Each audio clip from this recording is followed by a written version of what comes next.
Bonjour à tous et bienvenue dans cette nouvelle vidéo. Aujourd'hui, je vais vous présenter les atomes, les principaux atomes qu'il faut connaître, sont représentés aujourd'hui par des billes.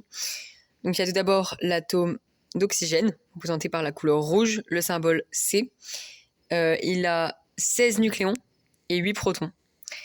Et ce qu'il faut savoir, donc comme il y a le même nombre, il y a autant de protons que d'électrons, donc les électrons c'est la charge nulle autour du noyau, et les protons c'est la charge, les électrons c'est la charge négative autour du noyau, qui s'annule, ou on peut dire autrement qui se compense, avec la charge positive du noyau. Et comme on sait qu'il y a 8 protons et qu'il y a autant de protons que d'électrons, on sait qu'il y a 8 protons, 8 électrons. Et comme au total il y a 16 nucléons, et que les nucléons c'est égal à la somme des protons et des neutrons de charge neutre, comme l'indique le nom à chaque fois, et 16 moins 8, ça fait 8, donc on sait qu'il y a 8 neutrons, 8 protons et 8 électrons. Ensuite, pour le soufre, normalement, il est représenté par le symbole S, la couleur jaune. Bon, là, c'est un vert assez clair, turquoise. Il a 32 nucléons. Donc, c'est la somme, encore une fois, des protons et des neutrons. Et il a 16 protons.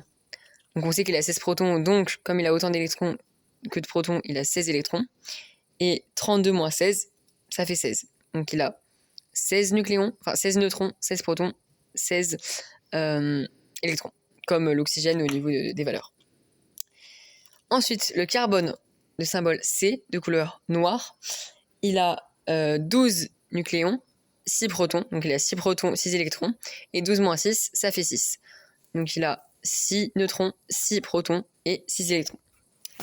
Ensuite, l'azote, donc de symbole N, et de couleur bleue, il a 13 nucléons et 7 protons.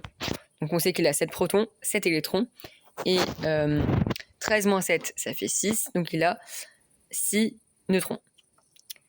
Ensuite, il y a le chlore, donc le symbole Cl, donc c'est pas C, puisque ça commence par un C, comme le carbone, c'est déjà C. Donc pour différencier, on a mis Cl pour le chlore, de couleur vert. Il a 35 nucléons et 17 protons. Et donc on sait comme il a autant de protons que d'électrons, du coup il a 17 protons, 17 électrons. Et 35 moins 17, donc on peut faire 35 moins 20, donc ça fait 35 moins 10, 25, moins 10, 15. Et 17, c'est 3 de moins que 20. Donc 15 plus 3, ça fait 18. Donc il a 18 neutrons. Enfin, l'atome d'hydrogène, H, donc le symbole H de couleur blanche, il a un nucléon, donc le nœud, et un proton. Donc il a un proton, un électron, et il n'a pas de front en fait. Parce que comme il a un nucléon et qu'il a un proton, il a autant de nucléons, donc la somme des neutrons et des protons que de protons. En fait, on conclut que comme il a un proton, et en fait ça constitue les nucléons. Du coup, il a un proton, un électron, mais pas de neutrons. Voilà. Et par rapport au symbole, du coup, l'azote, on retrouve en grande majorité, enfin en tout cas à l'époque préhistoire, ça, il était très présent dans l'air. Il y en avait une grande majorité, dans les alentours de 70%, il y avait un peu d'oxygène et un petit peu de carbone, en petite majorité. Mais maintenant, il y a beaucoup plus d'oxygène dans l'air, parce que c'est ce qui nous permet de respirer en fait.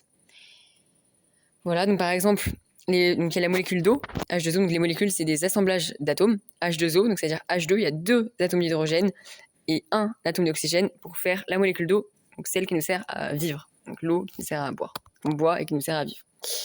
Il y a CO2, le dioxyde de carbone, CO2, donc un atome de carbone et 2 fois, donc 2 atomes d'oxygène. Et puis voilà. Je vous remercie pour votre écoute et votre attention.